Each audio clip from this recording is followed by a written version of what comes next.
I'm Matt. I'm Zach, and this is The Anatomy of. On this podcast, we listen to prog metal and rock songs. Usually. And break it down.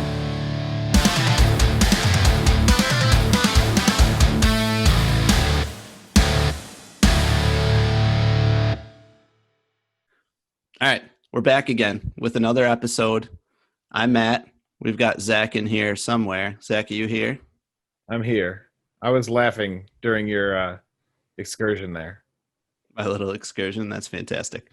So this week, I'm picking the music, and I decided to bring a band that I've had a limited amount of experience with, but was kind of encouraged in my own brain to check out just from starting this podcast. So they're a band I've heard about quite a bit. I've seen them pop up on like, ooh, you might be interested in this band kind of pages, or on like Spotify. And I've always been hesitant to play their music because they're normally thrown in the black metal genre, which for the longest time, I just didn't think that would be something that I would be interested in. Lo and behold, I actually like a lot of their stuff. So the band this week is Opeth. Zach, what do you know about Opeth? Have you heard of Opeth? Have you had a similar kind of not wanting to check out their stuff? I've had a similar experience as you are describing. Not so much with like algorithms and stuff. My friend Dan, back in the day, he lives in the Buffalo area. He's a cool guy. He tried to get me to listen to them. I think they had a new album come out sometime, and I listened to one song, and it was like clean singing, which like I'm not even against. I just didn't like that specific song, I guess. But they seem like one of those bands that you need to kind of experience it all to appreciate the stuff that you might otherwise not like, because they're kind of diverse, I guess, throughout the years. And I've always heard about them and just never gave them a chance, really, because that one song I tried I didn't like. But apparently they have a bunch of different styles throughout their time as a band. So I'm excited. Yeah, saying that they have different styles over the course of their history is a gigantic understatement. So they actually formed in 1989, which I was surprised by when I looked this up on Wikipedia today, in Stockholm. They're a Swedish band. And the main creative driving force of the band, it's a guy named Michael Ackerfelt. He joined a year later. So it's just so hilarious with all the bands that we've looked at with having this podcast, the amount of turmoil regarding band members. They formed in 89. There was not an original member still in the band by 1990, when this guy who joined in 1990 is now known as like the forefather of Opeth, which I think is insane. They were around for a year. They had a few members. Everybody's gone. I tried to follow it on Wikipedia, and I was like, screw it. I'm not trying to write these guys. I just kept the name. He's like, hey, I'm keeping this. Yeah. Yeah. That's like Pantera was like a hair metal band for like 3 or 4 years in the 80s. Their first album was called like Metal Magic, and it had like a panther in a Speedo with like a dagger. And it was like real weak. And then like, I don't know, I think that was a different singer. And then in the 90s, they got Phil Anselmo, and he just like totally changed the band. I thought it was absurd that a band had been around for a year. No original members are still there after a year. This guy joins, Michael. They're going to have a ton of lineup changes after that. He's really the only constant. You could probably just call it his band, really. In 1997, a bass player joins named Martin Mendez, and I don't know if you hear him a ton in the 2 songs I picked this week for Opeth, but a lot of their other stuff is very bass-driven, and it kind of, I don't know, it pleased my ear when I was listening to them a couple months ago, thinking about... the bass player likes other bass players. Surprise, right. surprise. Like, yeah, but some of them are garbage. Like this, like they literally tied certain songs around the bass line. It was very nice. So he's good. He's been around for quite a while, since 97. And then everyone that's in the band now came after 2006. And they got a keyboardist in 2011, which is going to be they're key. All 14. Right, yeah. It's a bunch of children, and then this Michael Ackerfelt guy. Too funny. Another crazy fact, He joins the band in 90. They don't release an album until 1995. It's called Orchid, very black metal-y. I've listened to the album. It's all right. It's not necessarily my cup of tea. And if anything, this band definitely evolves. So as they go from album to album to album, and they put out a few in the late 90s, they put out one in 96, 98, 99. Their sound slowly starts to morph from the straight black metal, growling vocals, very, very chuggy, slow guitar, to more of a prog influence black metal kind of sound. And they hit a little bit of a, I don't know, their sweet spot with an album that they put out in 2001 called Blackwater Park. There were a couple songs on that album that I thought about playing today, but with the amount of stuff that they have in their catalog, it was too hard to choose, and I decided against it. They did a crazy thing after that album where they decided they were going to put out dueling albums a year after one another. One was going to be heavy, one was going to be soft. You might have heard one from the soft album, to be completely honest. Yeah, I was just going to say that timeline lines right up. It's like 2002, 2003, if that's too early. I don't know. But yeah, the it was probably Damnation 2007-ish when Dan showed me it, but like it could have been from that album still. Yeah, definitely. Because these bands obviously are once you're into them, you just like play them forever, over and over and over again. Without a doubt. I didn't love Damnation when I heard it. That would be the soft of the two albums. Deliverance had some good stuff. And where we pick up on this band, so they've already been around for 15 years. They've been releasing music for 10. Is their first U.S. major record label album. It's called Ghost Reveries. I read something online that Blabbermouth, which is like a music critic website, gave this a perfect score, a 10 out of 10, this album, and they've only done it for 21 albums in their history, so take that or leave it. I really, really, really, really enjoy it. I think it's funny that it probably took me all those albums in between for them to really find their sweet spot for me. And the song we're going to be listening to off that album, Ghost Reveries, is called Ghost of Perdition. So unless you have anything to add, Zach, I think we should get started. I'm ready to go. All right, man.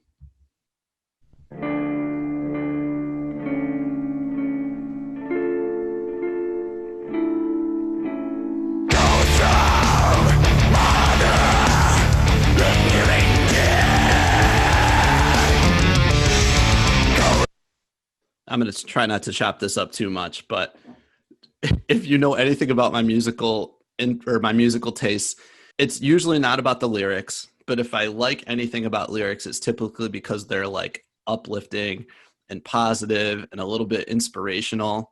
You're not going to find that in these songs. Like first couple lines from this song, Ghost of Mother, Lingering Death. So we're starting off on a note.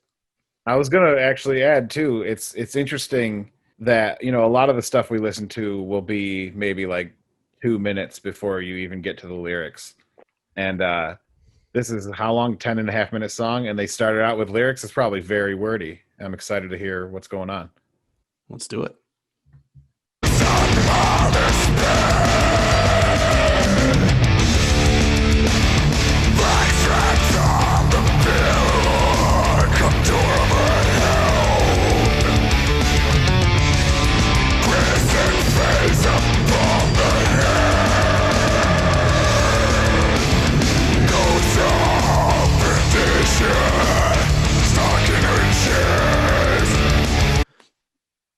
I like the groove in the guitar when he bends that note a little bit, like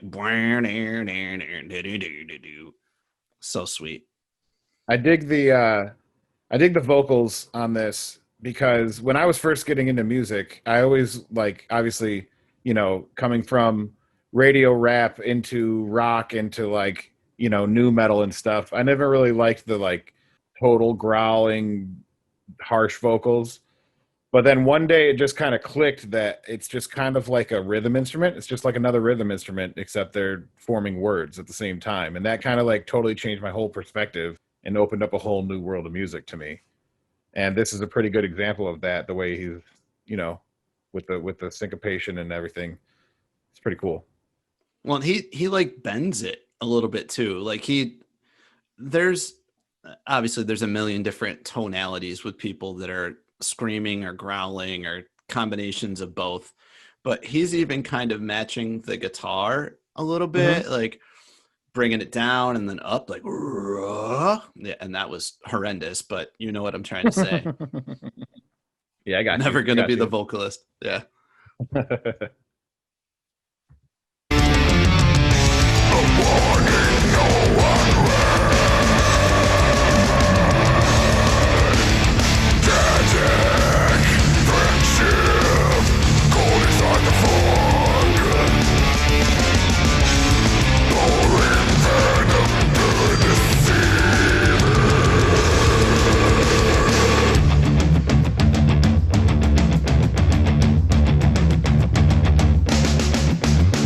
Devil cracked the earthly shell, foretold she was the one.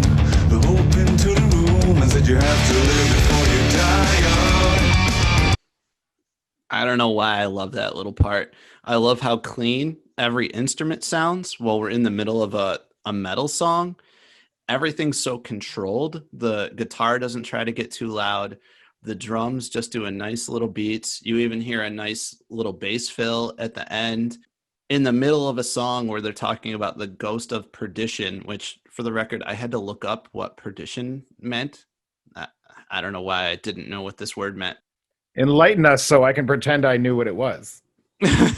Eternal punishment and damnation for someone that's basically been a sinner their entire life. So the title of the song is a ghost that's stuck in that kind of like in between because they've been a horrible human their entire life.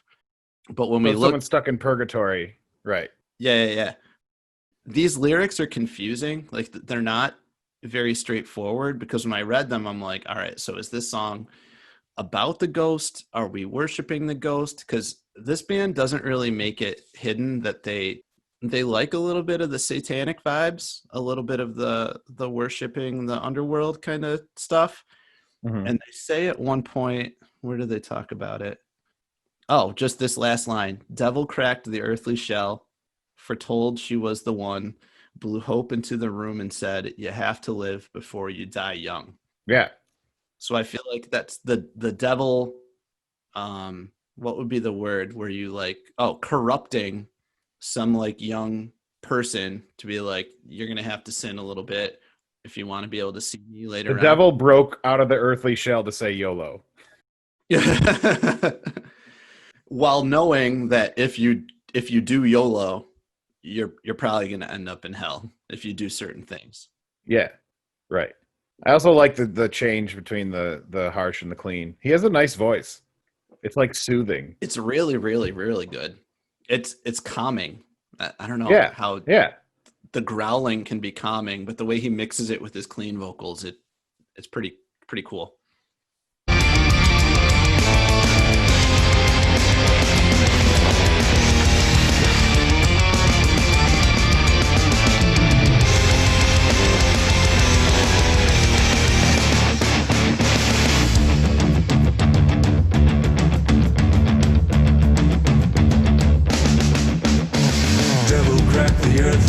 Told she was the one. I like the instruments sound kind of raw, and I like that. I don't know if it's just the tone they use or maybe just like this recording, but it just sounds kind of raw, and I dig it.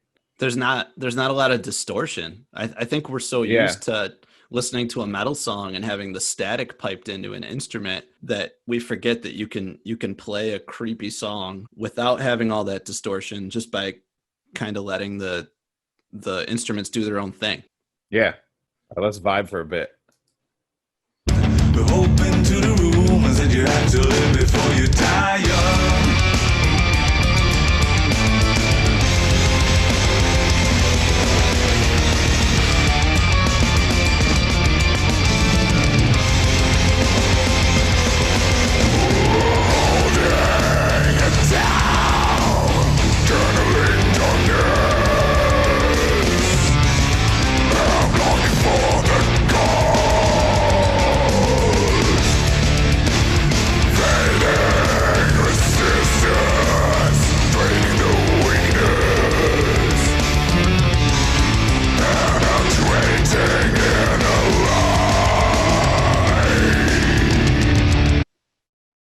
So the devil's definitely corrupting this young woman. I don't know why I'm envisioning a young woman, but I am holding her down, channeling darkness. And then this is a really cool line, like incredibly I mean, creative. it uses female pronouns, so the woman part is probably right. Oh, her down. Okay, fine. All right. So I guess I should have been envisioning a woman. But here's the line that's really awesome. Hemlock for the gods. Like somehow the suffering of this young woman who's being corrupted by the devil is like poison or like itching to those gods that want her to be faithful to Good person. them. Yeah. Right. That's just, it's 4 words, but it's super cool. Hemlock for the gods. I'm jealous of his writing. Yeah, and this guy speaks English as a second language, and he is better at English than all of us. Without a doubt. So good. Rode into the dark unaware, winding ever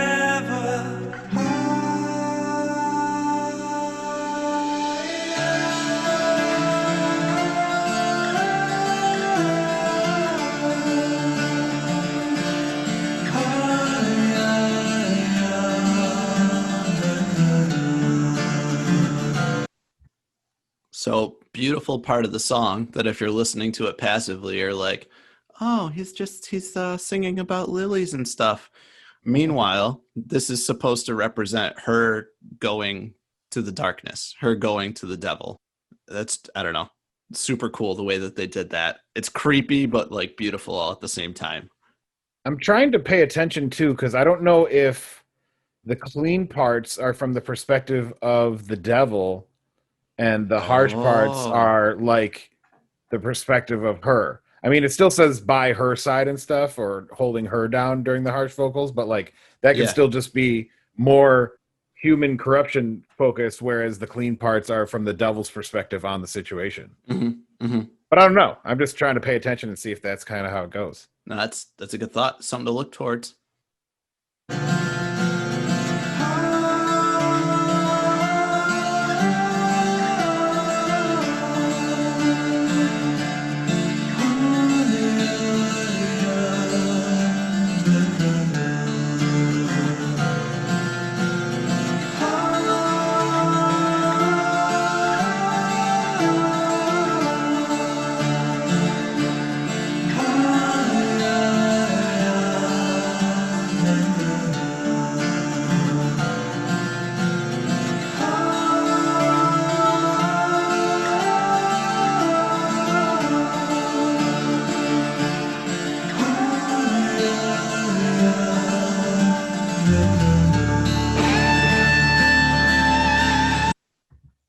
So I'm going to ask you a personal preference question. Do you think they lingered too long on that little guitar melody? No. With that? Okay. And why do you say that? Can you support your stance or?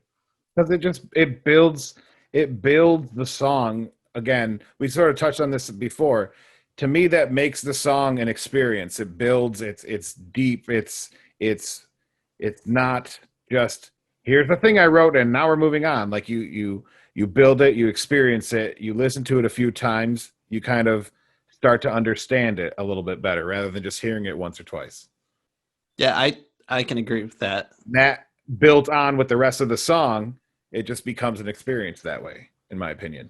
And with the guitar, it was doing that little line, and at the end it goes, da-na-na, or I'm off tune, but da-na-na. And then it's doing it just with the acoustic a few times. And then that last time before the melody just switched and I paused it, they added the bass and the guitar got a little lower. He might have gone down like not an octave, maybe a half octave. And I appreciate that change. Like I'm waiting for it. And the fact that they make you wait 45 seconds to like get a little bit more of a darkness to the tone is part of the beauty of a song like this. So I'm definitely with you. I think I kind of baited you into that one. I knew you would say that.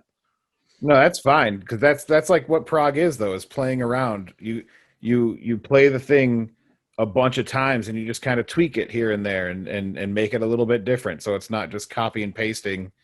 You know, you don't write riff, play riff, copy riff, paste riff, paste riff, paste riff, paste riff. Like that's not the song. That sucks. Yeah.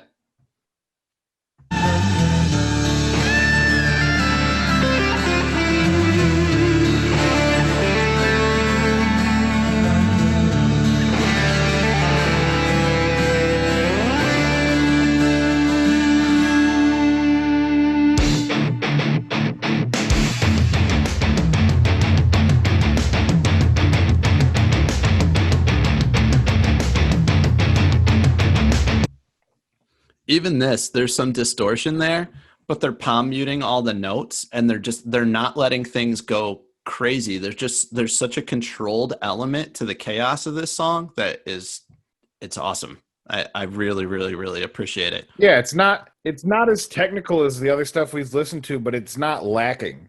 They're able to give you exactly what they want to give you. Yep. And nothing more, nothing less. And that's really impressive. They're not trying to show off. They're just like, this is what we have to give you, and we know you'll like it. And I do like it. Well, I think that's the difference between, like, we made a differentiation between like Return to Forever and Mahavishnu, where they were more like instrumentalists maybe, and their songs were good, but you contrast that with a band like this, where this is about the song. Like, this is all about the song. They're not trying to make any of these instruments really need to have their time or place. It's not a solo stacked on a solo. It's how do we need to play the guitar in this section to further the phrase or to further the story. The whole is greater than the sum of the parts or something, whatever that means. Yeah. I said that wrong, but you know what I'm saying. You got it.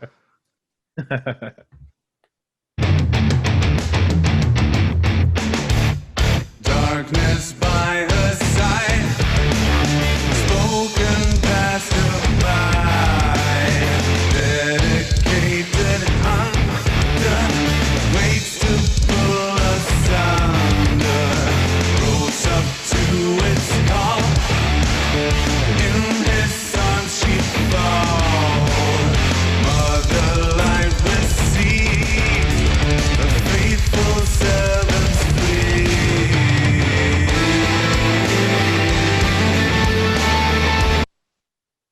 So for those of you following along at home, by this point, she has basically given herself to the darkness, given herself to the devil. Darkness by her side, rose up to its call. In his arms, she'd fall. Mother light received, and a faithful servant's free. She is now a servant to the Dark Lord. Oh no. The Dark Lord.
I was actually about to pause it to say, I wish this part had more. And then they start with the blast beats, and then they started doing more, and the bass came in, and yeah.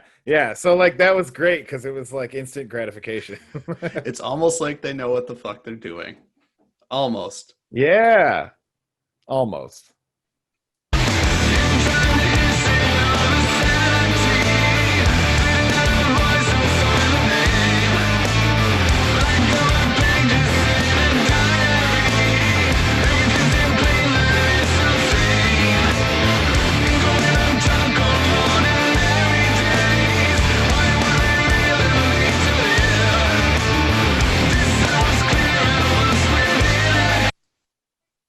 I can hear the bass going nuts down there. It's pretty cool. It was restrained for quite a bit of this song. Like I said, there's others where basically the bass is driving the melody. Like you hear that way more than you hear the guitar. The guitar is kind of there just like as an accessory piece. Not the case on this song, but his shit is hard. Like I play a game on my PlayStation. If you guys have ever played it before, it's called Rocksmith, and I downloaded some Opeth songs to try to learn them. And holy shit, are the bass parts difficult. I got through like 85% or so. It's just hard to sight read like some of the shit that he's doing right now. I'd have to practice and practice and practice Right. and practice, but they're just really cool bass lines. I liked a lot of the stuff that he played in many of these songs. That game is pretty cool because it's like, for those who don't know, it's basically Guitar Hero, except you're playing a real instrument, and somehow the console recognizes what you're doing on the real instrument, and it's pretty cool. It's just all sound based. So like it shows you the frets, it shows you what you need to play, and it's all coming at you like it would on Guitar Hero. But if I play an E instead of a D, it doesn't know that I played the wrong note because I hit the wrong button. It's just judging my tone, which is pretty freaking sweet. And pitch. Yeah.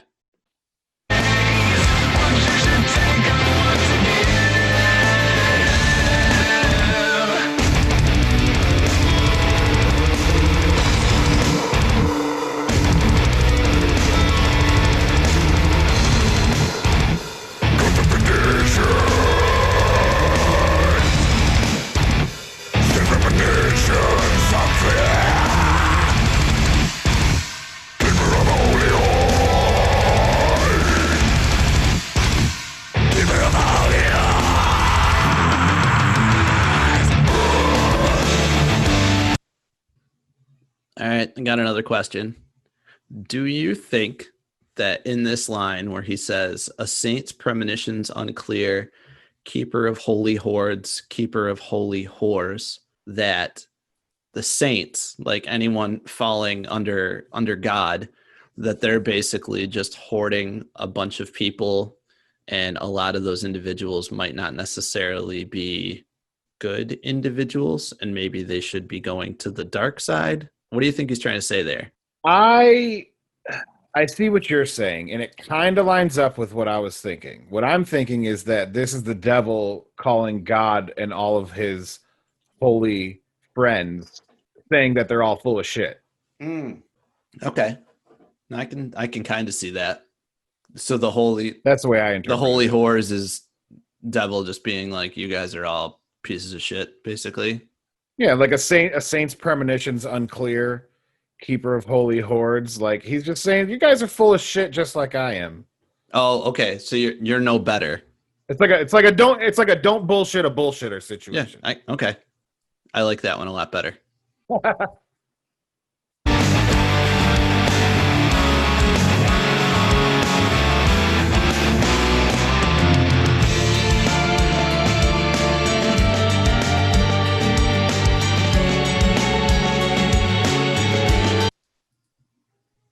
This also feels like that what we talked about a couple episodes ago, where you're earning the end of the song.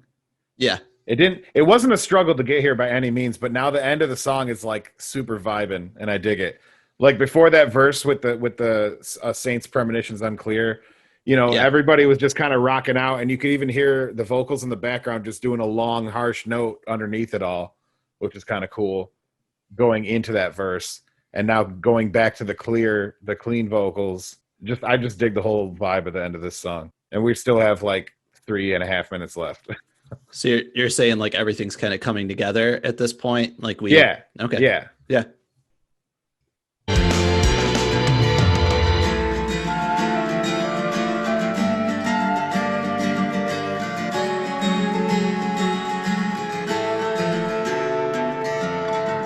To see a beloved son in despair of what's to come.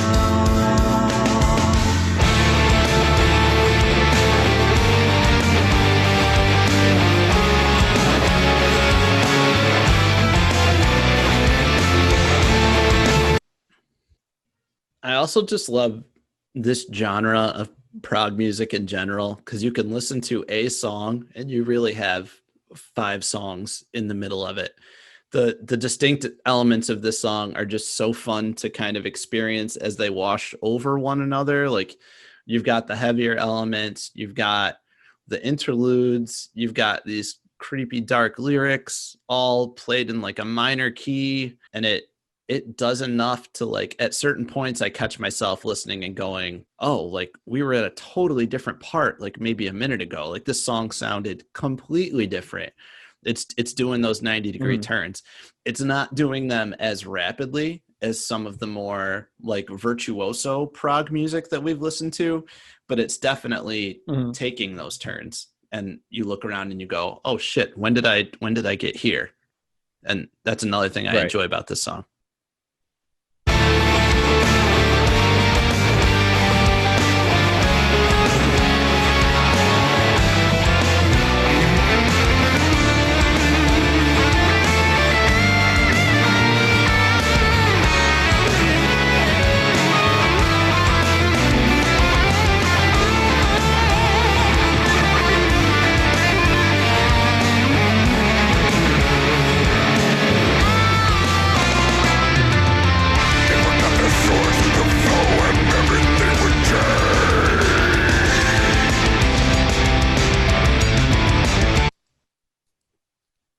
I like the way they came out of the solo. It was like the way the drums popped in, it was like they sort of hit the ground running. I don't know how to explain it musically, but it wasn't just like, okay, now I don't know. It was really cool just the way the drums and everything sort of popped as if they had already been playing that, but it was muted or something. Can you go back 15? Did this just happen? I want to try to hear what you were just describing. Yeah. Let's go. Where are we at? Let's go.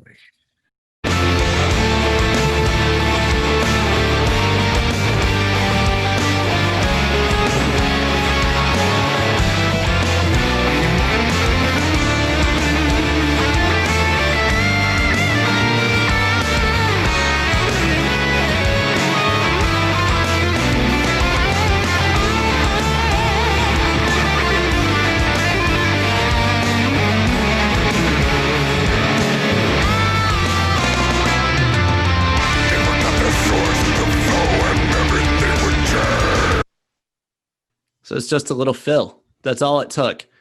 Yeah, but it was just so smooth.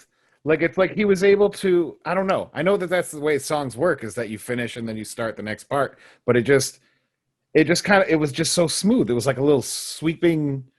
It was like he had another rhythm already going, right? Like he's playing the part during the solo. Yeah. But underneath it, there's a second part already playing, but it's muted, right? And then you just like mute what he's playing and start playing the one that was muted, and it just swaps. I don't know. It was really smooth. I'm probably over exaggerating the whole thing, but that was really cool, and I liked it. No. When they're putting the song together on the computer, that's probably exactly what's happening. Like they literally stop one and play the other. But playing this live, like the way that they did paste them together, it didn't feel like you just put a piece of like masking tape and it went from one to the other, and you're like, oh, what the fuck just happened? I didn't like that. It was literally it sounded natural. Yeah, it was literally like 3 drum beats that he did in rapid succession, and that moved us from one to the other. And you were just like, oh, that was so nice. It was buttery. That was a nice transition. Buttery. Buteracious. That's what this song is. This song is buteracious. If Brie heard me, well, when she listens to this and she hears me call that transition buttery, she is definitely going to give me shit. Just like every time we've said big mad, she gets upset. She thinks that's a child phrase. Whenever I say that we're vibing or this is a good vibe, she doesn't like me saying that either. I just think it's so funny. Well, you teach children. Yeah. You're around it. You get to keep up with the latest slang. And for me, I just wish I was still 22. So that's what I do. I didn't know vibing or like a good vibe would fall into vibing that. Doesn't seem like a young person thing. No. And of all the songs, like I've been waiting this song has a hell of a vibe. Like this song has like creepy but like soothing vibe. It sounds weird to say it, but it's almost like, so all these songs are about like Satanism or the devil or whatever, but the way that they're so entrancing, it's almost like they're trying to do the part for him, if you know what I'm talking about. Like they're trying to convince you with their music, and like you listen to it, you're like, oh yeah, that was nice. Like it wasn't overly terrifying or anything. Like I could hear a little bit more of that, and then before you know it, you're spraying goat's blood on something. I don't even know. That'll offend someone, I guarantee it. All right, continuing this song.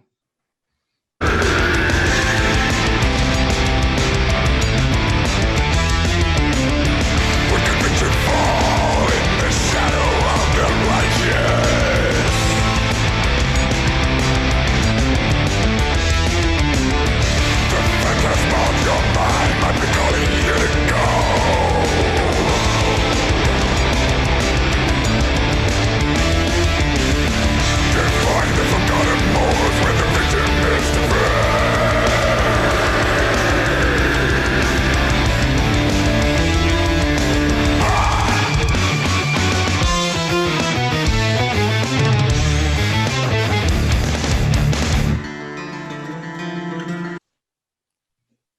Do they have synth in this band? I don't think so. Why? What did you hear? Because the one riff prior to this, it just sounded like there was like an electric feel underneath it. Like it was like buzzing a little bit. And it wasn't just the amplified guitar. I mean, it could be. How far back are we going? What are we at? 909. Go back. Yeah, like 30 seconds. All right.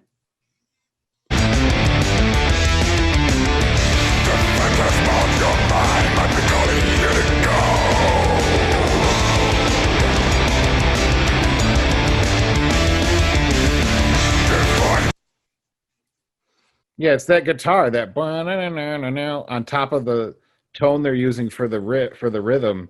I don't know. It sounds kind of like electricity flowing through the music. It could just be an effect they added. Yeah, they don't. Like a Tesla coil, kind of like wah. Oh yeah. You know, Yeah. that's what I'm hearing, but like better. Those are fun, you know. Those Tesla coils can play songs. Yeah. Based on the. Yeah. What's the theremin? Right. Theremin's the thing. I have no idea what a theremin is. Not even a little bit of. The theremin's just like it's like an L shaped, and you just go wow wow wow as you put your hand through it, and you can like do a bunch of stuff on it. Oh. You can look it up later. It's pretty cool. Okay.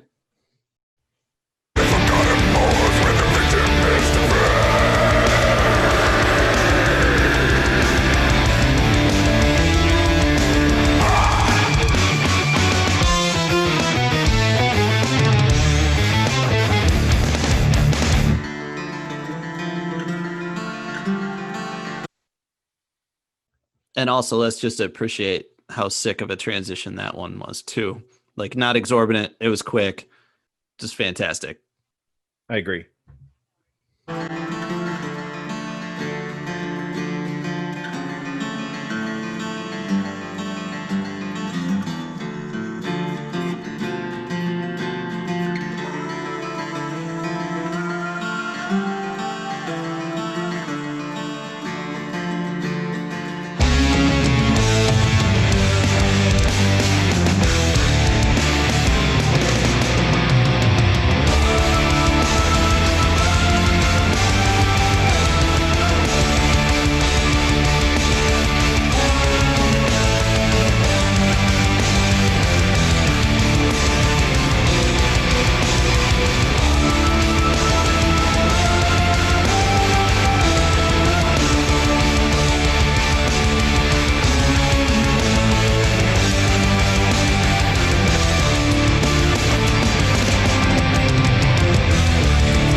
All right, Zach. Yeah. That song is very killer, and I like it. And it's the last minute and a half was a real good vibe, Bree. It's a real good vibe. Fantastic. Yeah, any thoughts other than just like really good vibes? Do you agree with some of the stuff I was saying about how like you can tell that this band is like definitely worshiping evil in the song, but when you listen to it, you don't necessarily have to feel like you're listening to something that's evil. His voice, like, well, yeah, I don't know. There's a million things to think about. Yeah, it's very soothing and calming, entrancing, sucking me in. It's like how there's like Christian hardcore bands like Norma Jean too, where like it sounds like it's the devil, but they're actually like praising their Lord and Savior Jesus Christ. Yeah, August Burns Red does that as well. It's pretty cool. But Opeth, pretty cool. I definitely need to check out more stuff. Also, my tastes have probably changed since 2007 or whenever Dan showed me whatever song he did. Your tastes or your tastes? My taste. Oh, okay. I was gonna let that one slide, and I was like, nah, I can't let that. It's one all slide. good. Whenever somebody mispronounces anything slightly, it's your duty as a U.S. citizen to relentlessly trash them over it. Without a doubt. It's just what you have. It's what has to be done. Yeah. So they listed a bunch of influences for this band, or Michael listed a bunch of influences for himself, because I'm basically thinking of Opeth as this one guy, because he's basically been the only person that's been there since 1990. Is he the singer? He's the singer, songwriter. He played bass on one of the albums because the bass player was like deathly ill during the recording process. He just is an incredibly talented guy. That voice is haunting, and the song structures are cool. But he said his musical influences, I'm just going to read off this list. I don't know how many of them you're particularly familiar with. At least the first few you might not be, but King Crimson, yes, and Genesis. Mm-hmm. All right. So think of like all the prog influences in those songs. And then he said Maiden, Slayer, Sabbath, and Judas Priest. And when I read that list, I'm like, holy shit, they literally sound like a combination of those bands. Like, I know musical influences, people make probably too big of a deal about them, and they're like, oh, I was influenced by this person or whatever. But no joke, I feel like that song sounds like if you took those bands and smashed them together, that's what it would sound like. Yeah, I can see that.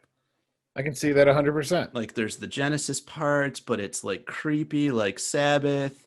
You can see where they want to be a little bit more epic, like Maiden or Priest. I don't know. The transitions, like a King Crimson song, super cool. All right, so I told you that Opeth has obviously changed how they sound as a band. They started very black metal-y, and then by now we're in 2005. This is like prog / death metal. Well, people that like this band were not thrilled that when they recorded their next album, Watershed, which was in 2008, they had completely abandoned the death growl. So where I felt like it was almost needed in that last song that we listened to, and it was just the right amount, the album immediately after this, no more death growls, and you're not going to hear it from any Opeth after that. And they slightly made a transition to more proggy stuff in that 2008 album, and then by 2011 they put out an album called Heritage, full on prog rock. Like, you're not really listening to metal whatsoever. What were you saying? I just said cool. That's awesome. Yeah, like, it's nuts. And when you look up this band online, there's definitely individuals that are like, oh, I don't like them anymore. They don't do the screaming and whatsoever. And while I can appreciate what some of them are saying, when you listen to a song like the one we just listened to think that you were going to be listening to a band that wasn't leaning towards those tendencies, I feel like you're foolish. Like, what did you think that you were listening to? Hatebreed? Like, these guys are obviously trying to experiment with their music. Maybe you didn't think that they were going to go full bore wanting to recreate early 70s like King Crimson and Genesis, but it is what it is. After that, all these albums pretty much sound similar. A lot of the critics online don't love them as much. They usually say that it's Opeth trying to sound like something that's not Opeth. I think we should try to give it a shot. So the song I picked is the title track from an album in 2016 called Sorceress, and we're going to decide whether or not we like this new Opeth. So this song... You're such a teacher. It's hilarious. This in your whole presentation. That's so great. People give me shit. Like, I was playing board games. No, not board games. It was like a tabletop game with Bree this summer. And even like some friends of hers that don't see me very often, they were like, Matt, you can't turn the teacher off, can you? Because like I had to describe to someone like a word or something. And they were like, you playing this game is like you coming to someone and being like, come on, hold my hand. We're going to take a little journey together. We're going to take a walk, and we're going to learn something. And I can't help it. I think it's funny when people point it out, because yeah, after you say it, I'm like, oh yeah, shit. I definitely was trying to teach a lesson. We're going to decide. Okay, everybody, pull out your workbooks and turn to page 76. We're going to listen to Opeth. Damn it, Zach. I really do feel like we need to decide, because I read it and they were like, oh, it's not as good. I think it sounds pretty freaking cool. And part of the reason why I think this band is so good is because you can look in their catalog and you can find different things that you like, where normally you have to change artists to do that. Like, whoever said that you can't just do that within the same damn band? Right. Let's give it a listen.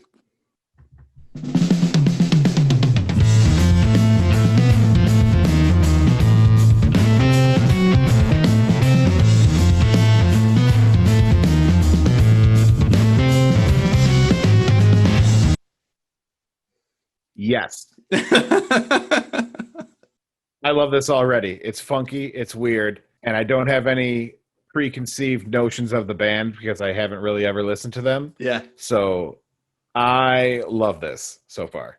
14 seconds. I knew you would. Let's go. I knew you would. It gives vibes like that magician song from Return to Forever. I just love weird stuff. I love weird stuff that I haven't heard before. I don't want to listen to the same thing, from every single band. Hell yeah.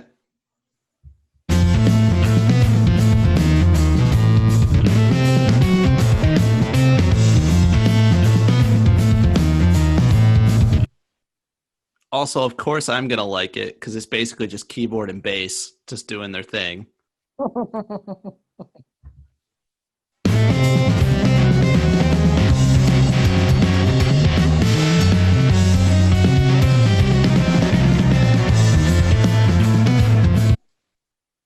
I will say with that little fill, that sounded like Opeth, though. That sounded like the last song. I could hear that same band in this.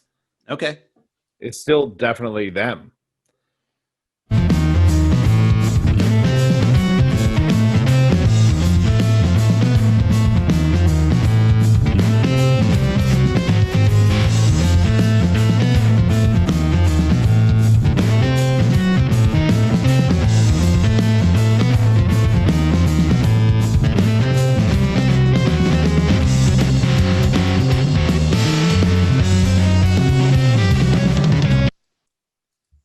I have such a big grin on my face. It's so good. Am I being too simplistic? Sorry. It's okay. Am I being too simplistic thinking that this sounds like the Doors? Like just because it's the organ? Like obviously I hear that. we don't have Jim Morrison coming in, but like you could plant this song in the 60s and it would feel right at home. Like the first time I heard this song, obviously I listened to a shit ton of Genesis, but early 70s, like really early 70s Genesis, it's a lot of keyboard from, I believe it's Mike Rutherford, and like, yeah, I don't know. This beginning of this song brought me right to that.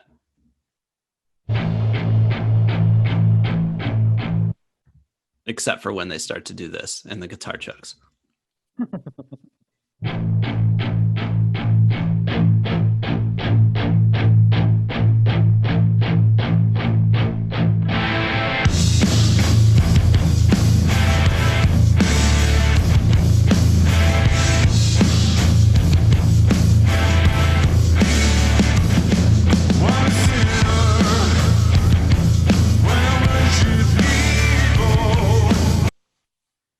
Well, that's fun. First line is, I am a sinner and I worship evil. Fantastic. Love it.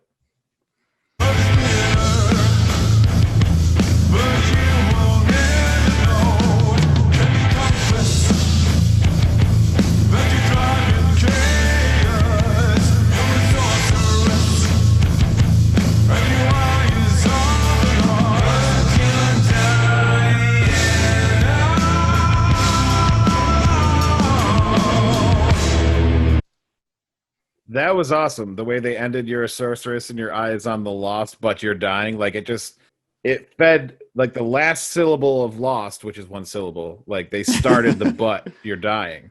And that was cool because the rhythm changed at the same time. And it was just like, I don't know. You know me in transitions. And you know me and saying how I love transitions. And his vocals, dude. Like how he rings He's so on good. that note. Like I'm not usually into singers, but like I need to listen to that one again because that one feels good.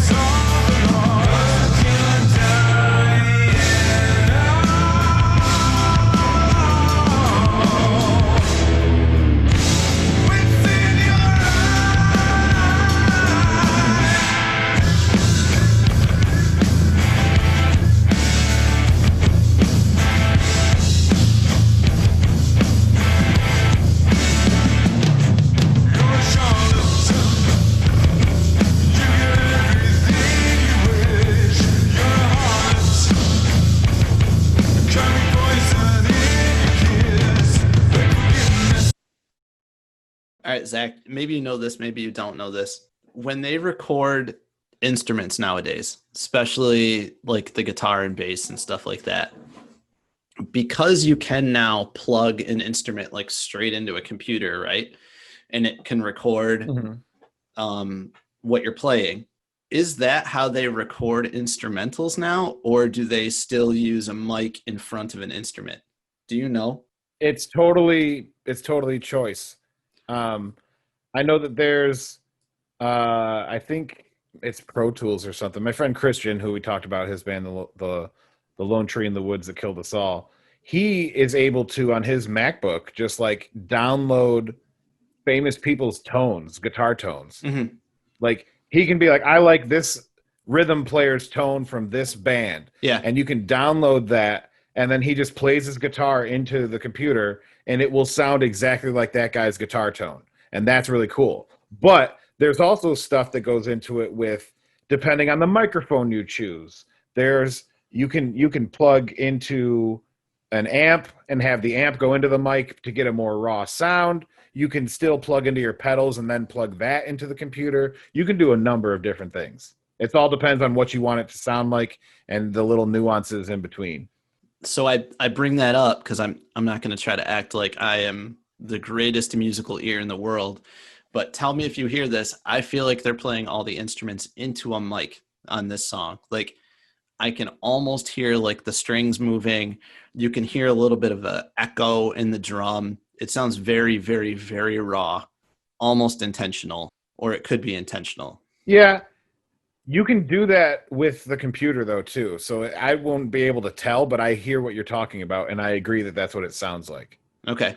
So you're telling me it could have been done through the computer, but they could have just... It could have bun, Matt. It could have bun. No, I deserved that. I deserved all of that. They could be doing it. I just don't know. I don't know what their preference is. I don't know what their recording is like. They could be doing it with the computer, or they could be doing what you're saying. Okay. All right. But I hear what you're saying, and I agree that that's what it sounds like.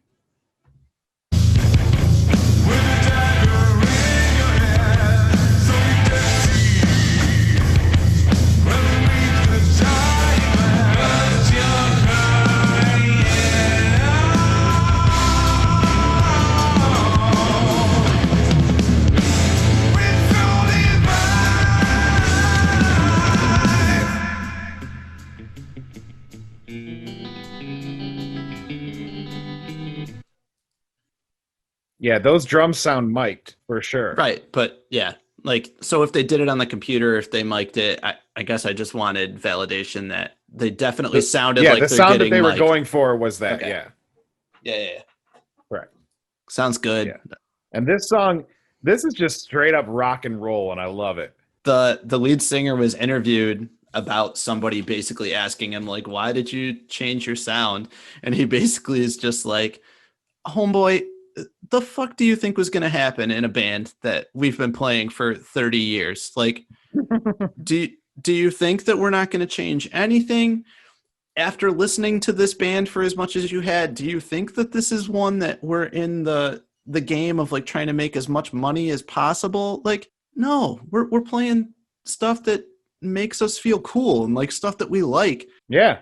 I don't know. Like, he almost, I read the words and I could like hear the tone in his voice. Like he was offended by the question. And I'm sure they get it all the time now, even though it's over 15 years since they've really put out anything that you could call like a black metal album. But some people are just, they find, but that's cool. Artist. That's like, what were you going to say? Sorry.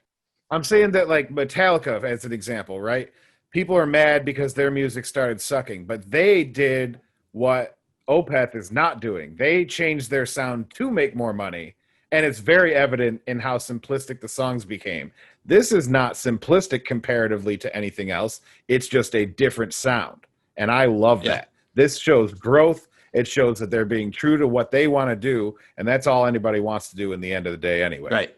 And they're lucky enough to get to do it professionally, and that's awesome. And you could see it, like, well, not see it, but hear it. Like if you listen to their early stuff and then you try to do a little bit of a progression. I'm not saying anyone that hears this podcast or even you, Zach, are going to listen to like all the songs from all their albums, because I didn't even do that. But if you pick like one or two from each of their eras and just progressively move forward from 95 till here, it's going to seem logical that they ended up here. Like, it's just going to seem natural. It's not going to seem like something crazy. But if you're totally tied down to one of their particular sounds, then you know what?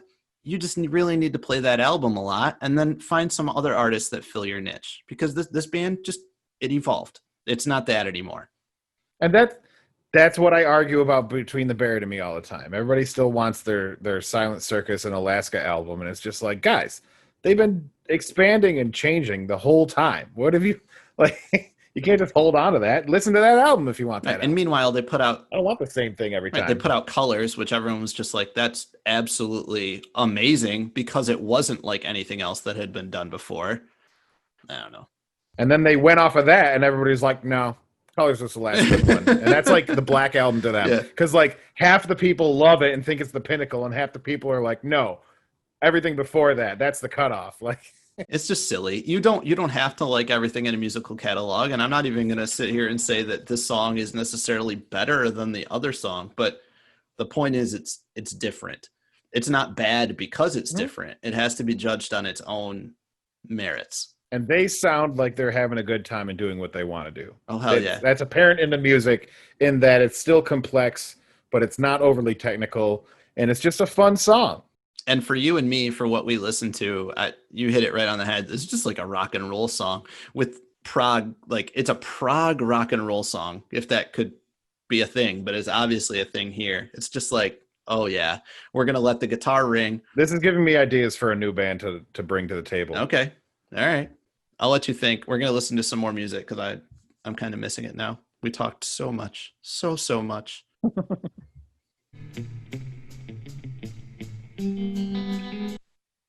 Zach, we talked so long, I forgot that they were even in this part of the song. The little, like, we're just going to kind of play the guitar.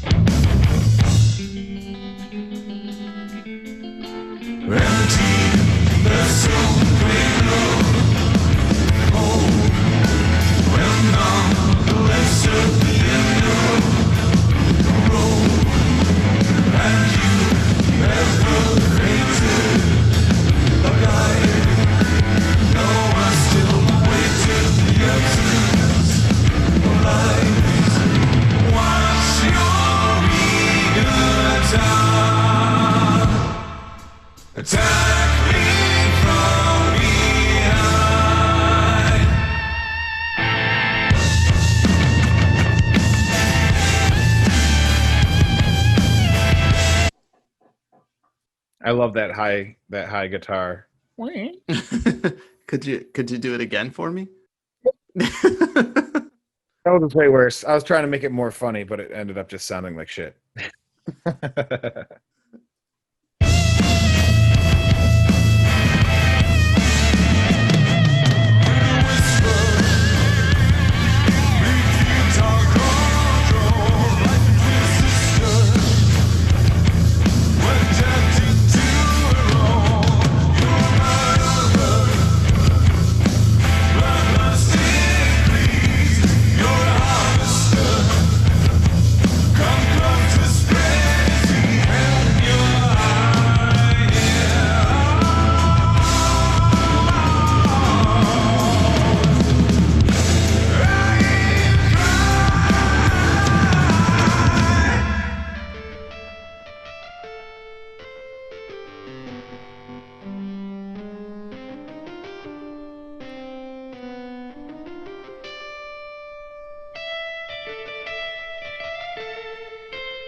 I don't know how they do it.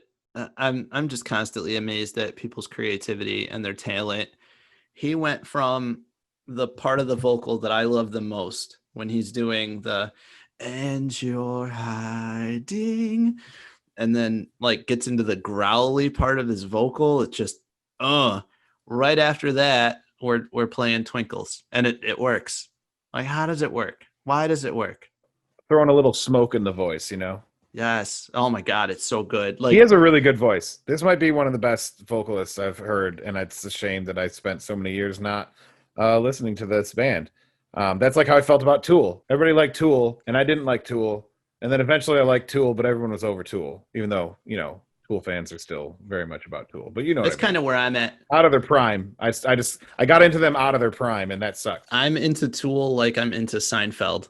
Like, people love Seinfeld and know Seinfeld, and I'm of the stance where, like, I've never met a Seinfeld episode that I didn't like, but I'm not like, I can't call myself a Seinfeld fan. I think that's where I am with Tool, or a lot of different things. Like, they're good. I just never really got into them the way that I should. And I felt that a lot going through this catalog of music from Opeth. Like, I was like, shit, I should have been listening to these guys the whole time. Now there's 30 years of music that's piled up, and I'm like, I only have so much time in the day. I got to teach the children their science. I wasted so much time on Nelly. Going down, down, baby. Wasted years, man. Wasted years.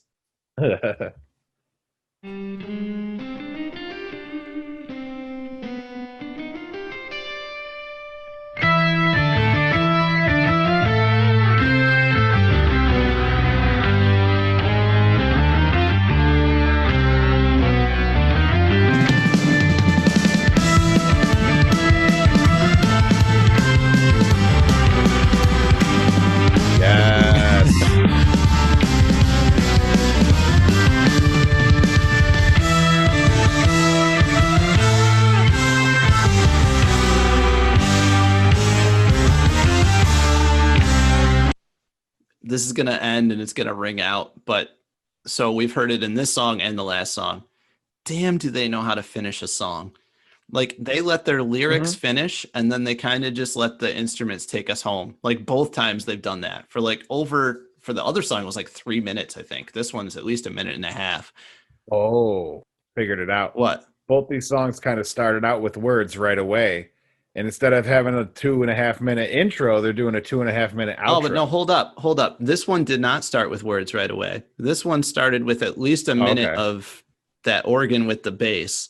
Oh, yeah. That's right. The other one went straight into the words and kind of just got through them, but it didn't rush through them. It still had interludes throughout and then let the end of the song happen. This one packed all the lyrics into the middle and then had an intro and like an outro. Yeah. So I'm full of shit. What else is new? Yeah, you suck. You don't know what's happening. We're going to let these last 14 seconds linger in our brains.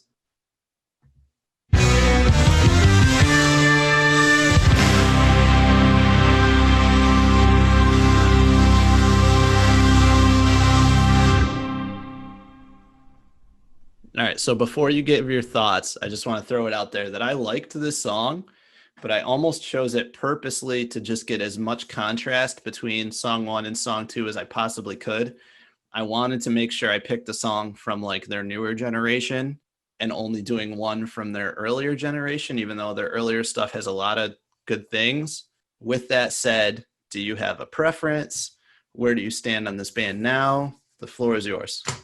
Because I have no prior commitment to the band, I loved both of these songs equally. I love that they are different. It makes me feel that I can get a cool experience while it's still definitely the same band though.